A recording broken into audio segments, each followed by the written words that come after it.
ભાવનગરના આંગણે સોહમ એન્ટરટેનમેન્ટના સુલતાનના મેઘાણી અને જયેશ પારેખ દ્વારા સુર સમ્રાટ મોહમ્મદ રફીના દીકરા શાહિદ રફીનો પ્રોગ્રામ મેઘાણી ઓડિટોરિયમમાં કરવા જઈ રહ્યા છે। સુર સમ્રાટ મોહમ્મદ રફી 1961માં ભાવનગર આવ્યા હતા અને ત્યારબાદ તેમના દીકરા શાહિદ રફી કરીને ભાવનગરના આંગણે આવ્યા છે। તો શાહિદ રફીએ લાઈવ 24ને એક્સક્લુઝિવ ઇન્ટરવ્યુમાં રફી સાહેબના વાતો વાગોળી હતી। बहारों फूल बरसाओ, मेरा महबूब आया है, सुहानी रात ढल चुकी। તમને એમ થતું હશે કે આ બધા ગીત હું શું કામ ગાઉં છું, પણ જે સંગીતના બાદશાહ ફિલ્મ ઇન્ડસ્ટ્રીમાં વર્ષો સુધી જેને બધાના દિલો પર રાજ કર્યું, મોહમ્મદ રફી સાહેબ, એમને આજે એક્સપાયર થયા અને આ દુનિયામાંથી ગયાને 44 વર્ષ થયા, છતાંય તે એમના સદાબહાર ગીતો આપણા કર્ણપ્રિય લાગે અને આપણા કાનમાં એટલા ગુંજી રહ્યા છે। તો આવા મોહમ્મદ રફી સાહેબના દીકરા શાહિદ રફીજી આજે ભાવનગરના આંગણે છે। તો આજે એમની સાથે એક આપણે મુલાકાત કરીએ અને એમને મોહમ્મદ રફી સાહેબની વાતો, એમની પોતાની વાતો, બધી જ વાતો કરીશું આપણી લાઈવ 24 ન્યૂઝ। આપણી સાથે શાહિદ રફીજી છે। सर नमस्कार। नमस्कार जी, सबको मेरी तरफ से नमस्कार। सर सबसे पहले तो मैं ये आपसे पूछूंगा कि भावनगर में आप आए हैं तो आपको कैसा लग रहा है? सबसे पहली बात तो ये है कि सबको मेरा नमस्कार, आदाब। आपने जैसा सवाल पूछा कि कैसा लग रहा है, तो मैं ये बताना चाहता हूँ कि मुझे पता चला कि मेरे वालिद साहब, मेरे पिता यहाँ पे 1961 में दिसंबर में आए थे जी, और उसके बाद नहीं आए वो। तो मैं समझता हूँ कि उसके बाद अपना अब्बा का नहीं आना हुआ, कोई होगी मजबूरी अपना, या तो ही वॉज वेरी बिजी, बहुत बिजी रहते थे। तो मुझे मौका मिला यहाँ पे आने का और मुझे बड़ा फ़ख्र हो रहा है, बहुत ही आई एम फीलिंग प्राउड, बहुत अच्छा प्राउड फील कर रहा हूँ कि रफ़ी साहब के बाद मैं इधर अपने कदम रखा हूँ और भावनगर वासियों के लिए कुछ चीज़ें सुनाने के लिए मैं आया हूँ यहाँ पे। उम्मीद है आप लोग सबको पसंद आएगा और अपना मुझे वाकई अच्छा लग रहा है कि मतलब अब्बा के बाद मैं इधर आया हूँ। रफ़ी साहब की अगर बात करें तो जाहिर है कि सब बहुत दिल के करीब रहे होंगे आपके, तो एक दो वाक़ये ऐसे बताए कि जिससे आप शेयर करना चाहेंगे। रफ़ी साहब की वाक़या तो एक बात बताऊँ, अल्लाह ताला ने उनको बहुत नवाजा था, ऊपर वाले ने बहुत नवाजा था। और रफ़ी साहब की तो खुद ही किताब है। मैं सच बात बताऊँ कि मतलब हर बच्चा जानता है कि वो कैसे इंसान थे, किस तरीके से वो हालात संभालते थे। वो बहुत ही नेक, मैं समझता हूँ कि नेक और एकदम साफ दिल के इंसान थे। वो बहुत अच्छे गायक तो थे लेकिन इंसान भी बहुत अच्छे थे। वो उनमें कभी ऐसी चीज़ देखी नहीं कि मतलब लोग उनकी बुराई करें। और आज भी आप देखें इंडस्ट्री के अंदर, आप अपने किसी से भी रफ़ी साहब के बारे में बात करें तो कोई अपना कोई गलत बात बोल ही नहीं सकता उनके बारे में। उन्होंने अपने आप को ऐसा ढाला हुआ था और वो कहते थे कि ये सब ऊपर वाले की देन है, ये सब अल्लाह ताला ने मुझे देन दी है और ये देन मतलब मुझ में आ गई है। अभी जैसे फॉर एग्जांपल मैं आपको एक अपना मिसाल देता हूँ कि कोई भी रिकॉर्डिंग होती थी और रिकॉर्डिंग के बाद अपने सिंगर हमेशा अपने गाना सुनता है, तो सुनने के बाद देखता है कि वो उसने सही गाया या क्या, तो लोग अंदर आते थे कमरे के अंदर, तो बोलते वाह रफ़ी साहब आपने क्या गाया। बोले मैंने नहीं किया, ये कराने वाला ऊपर वाला है, मेरी कोई औकात नहीं है कि मतलब मैं ऐसा गा दूँ। उसने मुझे ताकत दी, उसने मुझे अपना समझा, तो उसी की देन है, ये ऊपर वाले की देन ही, अल्लाह की देन है मुझे, नहीं तो मेरी कोई औकात नहीं है कि मैं अपना ऐसा गाऊँ। ये थी बात है। आपके वालिद साहब थे, तो जब आपने गाना शुरू किया तब आपके ऊपर कितना प्रेशर रहा था? प्रेशर तो बहुत ज़्यादा ही था, जाहिर सी बात है अपना, क्योंकि अपना क्या होता है कि मतलब अपना लोग कंपेयर करने लग जाते हैं जी। मैं आपको सच बात बताऊं, बोले अरे यार कहाँ रफ़ी साहब और कहाँ उनका बेटा यार। नज़दीक भी नहीं, वो तो जाहिर सी बात है, बाप बाप होता है, लोग समझते नहीं। लेकिन फिर भी मैं कोशिश करता हूँ और उनको याद करने के लिए मैं ये सब चीज़ें करता हूँ कि मतलब उनकी याद ताज़ा बनी रहे। तो बस कंपैरिजन होता है, लेकिन कोशिश जारी रहती मेरी। लेकिन जाहिर सी बात है कि बाप बाप होते हैं, जैसे मैंने पहले कहा था, you just can not compare. हम तो उनके धुन के बराबर नहीं। आवाज़ सिर्फ सुनिए, आप गाना मत सुनिए, आप सिर्फ आवाज़ सुनिए। I am just talking about his voice. सिर्फ आवाज़ सुनिए, ऐसा लग रहा है जैसे कोई मखमली आवाज़ और पहाड़ी आवाज़। उनके ज़्यादातर गाने आप देखिए अपना हाई टोन में है। उनका अपना कोई अपने बहुत कम आपको मिलेंगे कि मतलब खर्च में उन्होंने गाने गाए, बहुत गाए, लेकिन कंपैरिजन में उनकी अपने ऊपर ही अपना टोन देखिए आप, काली दो काली तीन या सफ़ेद तीन, उससे गाते थे। तो ही वॉज माशाल्लाह अपना range wise, I mean he was too good.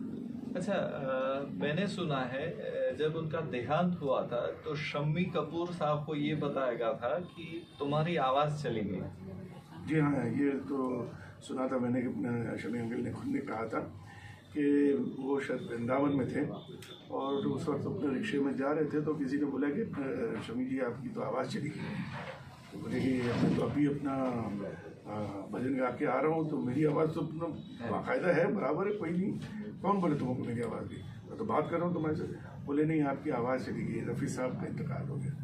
तब उनको शौक लगा था, शम्मी अंकल को शौक लगा था, तो उनको यकीन नहीं हो रहा था कि मतलब बोले हाँ सच में मेरी आवाज़ गई। ऐसे तो बहुत से गाने हैं जो कि मैं समझता हूँ वेरिएशन बहुत लायक बने हैं। फॉर एग्जांपल एक अपना कश्मीर की कली का जो गाना है, तारीफ़ करूँ क्या उसकी, एंड में उन्होंने अपना कम से कम 5-6 बार उन्होंने अपने तारीफ़ करूँ क्या उसकी जिसने बनाया। ये उन्होंने अलग अलग अंदाज से उन्होंने गाया। तो मतलब और एक गाने नहीं, बहुत गाने ऐसे हैं जो कि उनके ख्याल आए, वो गाना है। और वो एक गाना, बहुत गाने उनके, तो मतलब उन्होंने ऐसी ऐसी मुर्गियाँ ली हैं कि मतलब कभी कभी बहुत डिफिकल्ट लगता है उसको।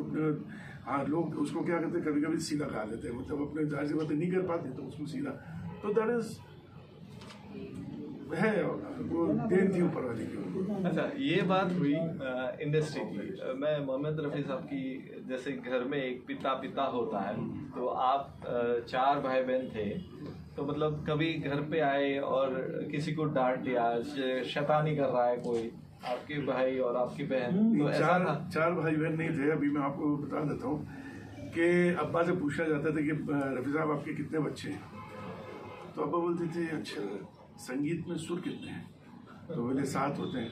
बोले मेरे 7 बच्चे हैं। तो वो कहते थे कि मतलब मेरे 7 बच्चे हैं, तो बोले कि अच्छा। तो 4 भाई मुझे मिला के और 3 बहनें थी, जिसमें से 3 भाइयों का इंतकाल हो गया। भाइयों में मैं हूँ अभी और 3 बहनें हैं माशाल्लाह से। नहीं तो शैतानी ज्यादा कौन करते हैं? तो डांट कितनी पड़ती? अब्बा से इतनी नहीं मिलती, पढ़ती थी, लेकिन इतने नहीं जितनी मेरी माँ से पढ़ी मुझे। और सिर्फ डांट नहीं, मार भी बहुत पड़ी। बचपन में तो सबसे ज़्यादा मार मैंने ही खाया हूँ। हाँ, और सबसे छोटा हूँ मैं, फैमिली में सबसे छोटा हूँ, और माँ का सबसे ज़्यादा लाडला था शायद, इसी वजह से थोड़ा सा पैम्पर हुआ था। लेकिन फिर भी कुछ हद तक मतलब ऐसा नहीं कि मतलब अपना हम अपनी लाइन क्रॉस करते थे, ऐसा कुछ नहीं था। लेकिन हाँ, ये था कि मैं बहुत शरारती था। शाहिद जी अगर सिंगर नहीं होते तो क्या होते? मैं सिंगर तो नहीं, मैं वैसे ही बिजनेस कर रहा हूँ, मैं तो अपना ऐसा कुछ नहीं है। बिजनेस में ही हूँ मैं, और I am okay, I am very happy. और अपना शौकियात में गाता हूँ और शोज़ में बहुत करता हूँ जी। आपके कितने शोज हो चुके हैं अभी तक? ये तो अनगिनत बोल सकता हूँ, मैंने काफ़ी शोज़ किए। मैं अपना 84 से शोज़ किए जा रहा हूँ, और सिर्फ हिंदुस्तान में नहीं बल्कि अपना अब्रॉड भी काफ़ी शोज़ कर चुका हूँ। मैं अपना यूरोप में कर चुका हूँ, अमेरिका भी मैं जा रहा हूँ नेक्स्ट मंथ जनवरी में। मैं फिर अपना अमेरिका जा रहा हूँ, अबाउट 6 to 9 शोज़ होते हैं। फिर यूरोप सॉरी अपना गल्फ में कर चुका हूँ, फार ईस्ट में कर चुका हूँ, जैसे फॉर एग्जांपल जकार्ता है, सिंगापुर है, ये सब जगह कर चुका, काफ़ी जगह की हूँ, मतलब मैं समझता हूँ कि 1000 के ऊपर हुए होंगे, काफ़ी की हूँ मैं। अच्छा, मैंने सुना है रफ़ी साहब ने ना केवल इंडियन लैंग्वेज, मतलब हिंदुस्तान की सारी भाषाओं में नहीं, पर और भी भाषाओं, विदेशी भाषाओं में भी उन्होंने गाया हुआ है, तो ये बात सच है क्या? जी जी बिल्कुल, उन्होंने तो काफ़ी हद तक काफ़ी मतलब फॉरेन लैंग्वेजेस में गाना गाया है उन्होंने। सिर्फ हिंदुस्तान की 26 लैंग्वेजेस हैं, प्लस अपना उसमें तो गाए गाए, लेकिन अपना प्लस इंग्लिश में गाए हैं उन्होंने, स्वाहिली में गाए हैं, अफ्रीकन लैंग्वेज, एंड प्लस अपना सुरीनामी में गाए हैं, डच में गाए हैं, और अपना अरबी में गाए हैं, इंग्लिश तो बताया मैंने, और काफ़ी मतलब अभी तो ये भी नहीं कि मतलब कौन से अपना इंडियन, जैसे मैंने बताया हूँ करीब 25-26 गाने तो अपना लैंग्वेजेस तो इधर ही हैं, और बाकी सब तो फॉरेन लैंग्वेजेस में बहुत गाए हुए हैं। मतलब आपके पिताजी का आपका कौन सा फेवरेट गाना है? ये तो बहुत बड़ा डिफिकल्ट क्वेश्चन है, क्योंकि मेरा तो मैं कोई बोल नहीं सकता, मैं पिन पॉइंट नहीं कर सकता हूँ कि मतलब ये गाना अच्छा है, फिर अगर मैं ये सोचूं उन्हें बोले नहीं ये भी गाना अच्छा है, बोले नहीं ये नहीं यार ये भी गाना, तो it is very difficult. Sir, आपने फिल्मों में प्लेबैक दिया है? जी हाँ, मैंने दिया था करीब, अपनी बहुत पुरानी बात है, मैंने प्लेबैक दिया था, फिल्म का नाम था सोचना था, उसके अंदर आशा जी के साथ भी मैंने गाया हूँ, और सोलो भी सॉन्ग्स हैं उसमें, कम से कम करीब 3-4 गाने हैं, जिसमें आशा जी के साथ एक डुएट है, तो हाँ गाया था। सर, एक आखिरी सवाल, जी। आप भावनगर पधारे हैं तो क्या कहना चाहेंगे यहाँ के लोगों को? सबसे पहली बात तो 3 आदमियों को मेरे को बहुत बहुत मुबारकबाद और शुक्रिया अदा करना है। पहले तो मुझे फ़ोन आ गया था अपना उमेश मखीजा जी, जो अहमदाबाद में यहीं पे है साथ में हमारे, उनका फ़ोन आ गया था कि अपना शायद जी अपना सुल्ताना मेघानी जी और महावीर जैन जी, दोनों के हस्बैंड एंड वाइफ है, वो आपको बुलाना चाहते हैं भावनगर में। तो भावनगर का नाम सुना तो मैंने बोला कि यार कभी गया नहीं हूँ मैं, तो बोले कि तो उमेश जी ने कहा कि मौका है, तो मैंने बोला कि ठीक है।